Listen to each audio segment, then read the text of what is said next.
স্বাগতম, নমস্কার। শুরু করছি চেনা চিত্র অজানা গল্প। কিছু মজার ঘটনা তো আপনাদের সামনে মাঝে মাঝেই তুলে ধরি, কিন্তু আজকের ব্যাপারটা খেলাধুলো নিয়ে না। কোন খেলোয়াড় কী বৃত্তান্ত, ফুটবল কি, ক্রিকেট কি, টেনিস কি, সেটা নিয়ে আলোচনা করতে চাইছি না। আজকে আলোচনা করব যারা কমেন্ট্রি করেন, মানে কি হচ্ছে আঁখো দেখা হাল। সেটা আগে ছিল রেডিও, এখন এসে গেছে কিন্তু টেলিভিশন।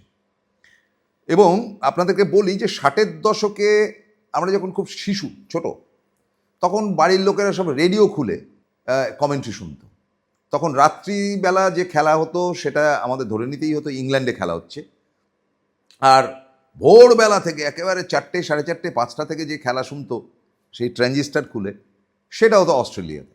আর আমাদের ভারতবর্ষে যে খেলা হতো তার তো নর্মাল টাইম, যেরকম আগে 9টা, 9:30 খেলার সময় ছিল। তো এই যে কমেন্ট্রি, কেন বললাম কথাটা, যে টি-20 টুর্নামেন্ট তো চলছে বা চলছে, শেষ হয়ে যাচ্ছে। আপনারা যখন দেখছেন তখন হয়তো শেষের পথে, একদম লাস্ট ম্যাচ ইন্ডিয়া নিউজিল্যান্ড। যদি শেষ হয়ে গিয়ে থাকে তাহলে বলার কিছু নেই, তবু বলি এখন তো ডিজিটালি কমেন্ট্রি আপনি পাবেন, টেলিভিশনে তো পাচ্ছেনই, আপনি ডিজিটালি আপনি সেটাকে ডাউনলোড করতে পারেন। একটি বিশেষ সংস্থা সেটা ডিজিটালি আপনাদেরকে শো করছে। সেটাতে অরিজিনাল যে কমেন্ট্রিটা হচ্ছে সেটা ইংরেজিতে হচ্ছে কিংবা হিন্দিতে, আর এছাড়া আপনি বাংলায় শুনতে পারবেন, তামিলে শুনতে পারবেন, তেলেগু, অনেকগুলো ভাষাতে আছে। এত জঘন্যতম কমেন্ট্রি বাংলায় আমি এর আগে কোনোদিন শুনিনি। মানে সেই বলে না যে সাংবাদিকতা, যে রাজনৈতিক দলের সমর্থক হয়তো হচ্ছেন আজকাল, দেখবেন যে সাংবাদিকতা করতে গিয়ে ফ্ল্যাগ হাতে নিয়ে নিচ্ছে কাণ্ড। সাংবাদিকতা করতে গেছে কোনো একটা রাজনৈতিক দলে, তাদের কাছ থেকে ফ্ল্যাগ হাতে করে দাঁত কেলিয়ে বলছে যে হ্যাঁ আমি তো এই পার্টিতে জয়েন করলাম, ওরকম গোছের আর কি। বাংলায় কমেন্ট্রি হচ্ছে, সেই কমেন্ট্রি এটা মহা মজাদার। মানে এইবার মারবে, আবার একটা 6, ভারত জিতবেই মনে হচ্ছে। কেন করবে? কমেন্ট্রি যারা করবে, কমেন্ট্রিটার যারা থাকবে, দে মাস্ট বি নিউট্রাল। একেবারে চুপটি করে শুধু খেলার এই ব্যাপারে ব্রিটিশদের আমি সব থেকে বেশি মানে প্রশংসা করি। ব্রিটিশরা যে খেলা খেলতেন, তারা ইন্ডিয়া মারলো, great shot, best shot, beautiful stroke, এইভাবে যেরকম তারা তাদের ব্রিটেনের বা ইংল্যান্ডের খেলোয়াড়দের সম্বন্ধে বলতে, ইন্ডিয়ার খেলোয়াড়দের সম্বন্ধে একদম নিউট্রাল, মনেই হতো না তারা কারোর সমর্থক। সেটাই হওয়া উচিত। তো আমাদের কৈশোরে যখন রেডিও ছিল, রেডিওতে তখন আমরা শুনতাম, মানে আরেকটু বড় হয়ে, তখন তো নিয়মিতভাবে ক্রিকেট দেখানো হতো না। 70-72-এর পর থেকে ক্রিকেটটা দেখানো হয়েছে, মানে ওই কখনো সখনো, খুবই বাজে তখন টেলিকাস্ট ছিল দূরদর্শনে। যাই হোক, তার আগে যারা কমেন্ট্রি করতো তাদের কমেন্ট্রি শুনে আমাদের মুগ্ধ হতে হতো। মানে অল ওভার ইন্ডিয়াতে কমেন্ট্রি হতো, সেটা করতেন অনন্ত বলে একজন ভদ্রলোক, সুরেশ সারাইয়া ইত্যাদি ইত্যাদি কয়েকজন কমেন্ট্রি করতেন। কিন্তু এটার একটা মজাদার ব্যাপার, সারা ভারতে ঘুরে ঘুরে 5টা টেস্ট হতো।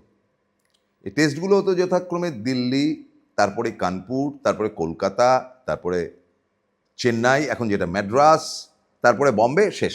এই 5টাই গ্রাউন্ড ছিল, আর বাকি যে গ্রাউন্ড ছিল সেগুলো তো টেস্ট ম্যাচের ব্যাপার নেই, লিমিটেড ওভারের খেলা তো ছিলই না। তো সেই সময় আমরা আনন্দজি কিংবা সুরেশ সারাইয়া এদের কমেন্ট্রিটা শুনেছি। এরপরে টেলিভিশন যখন এলো, তখন এরাই কিন্তু আবার ঘুরে টেলিভিশনের মধ্যে কমেন্ট্রি করতে এলেন।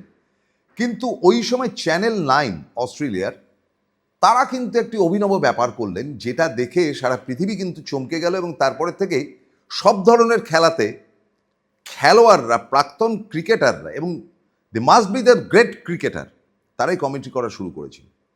এবং আমাদের ভারতবর্ষে যখন খেলা শুরু হলো, সেটাও অনেক পরে, আমরা দেখলাম যে সুনীল গাভাস্কার কমেন্ট্রিতে এলেন। অন্য কমেন্ট্রেটাররাও রয়েছে, কিন্তু সুনীল গাভাস্কার রয়েছে। কমেন্ট্রিতে এলেন রবি শাস্ত্রী, সঞ্জয় মঞ্জরেকার ইত্যাদি ইত্যাদি, যারা ক্রিকেটটা খেলেছেন কমেন্ট্রি তারাই করছেন। সারা বিশ্বতে কিন্তু সেই কাণ্ডটাই চলছে। এবং আমি বলতে আমার কোনো দ্বিধা নেই যে গাভাস্কার টেস্ট খেলেছেন, কিন্তু টি-20-র চৌকস মারগুলো তিনি নিখুঁত বলতে পারেন, বিকজ হি ইজ গাভাস্কার। তো এই ব্যাপারটা কিন্তু চলছে।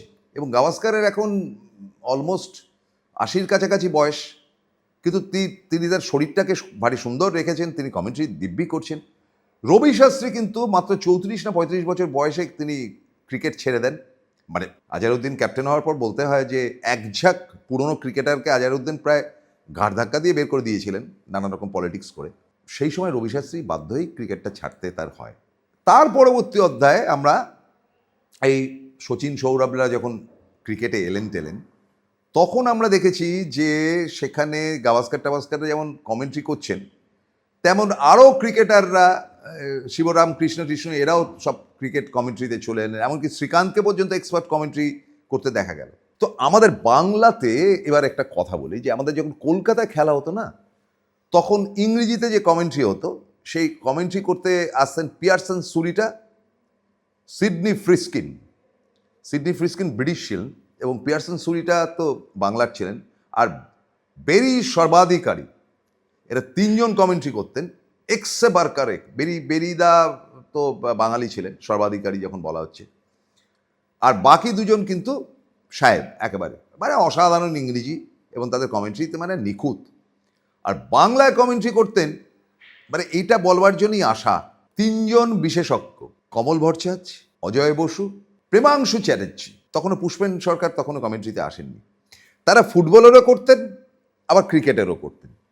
কমল ভট্টাচার্য কিন্তু একটা সময় ক্রিকেট খেলেছেন। প্রেমাংশু চ্যাটার্জি সম্বন্ধেও শুনেছি তিনি ক্রিকেট খেলেছেন। আর অজয় বসু তো মানে অজয় বসুর মতন বাংলা কমেন্ট্রি বা অজয় বসুর মতন বক্তা আজ 2026-এও আসেনি কেউ।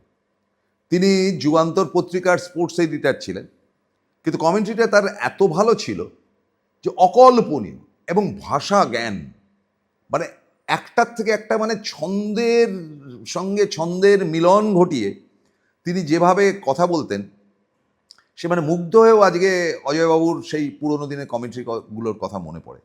কমল ভট্টাচার্য ছিলেন খুব রসিক টাইপের। তিনি বলতেন, এই যে এবার বেদি বল করতে এসেছেন, এই বেদি যে কত বড় বেদি, মানে এটা ছিল তার কথা বলার স্টাইল, বুঝলে প্রেমাংশু? হ্যাঁ দাদা, কমলদা বলুন।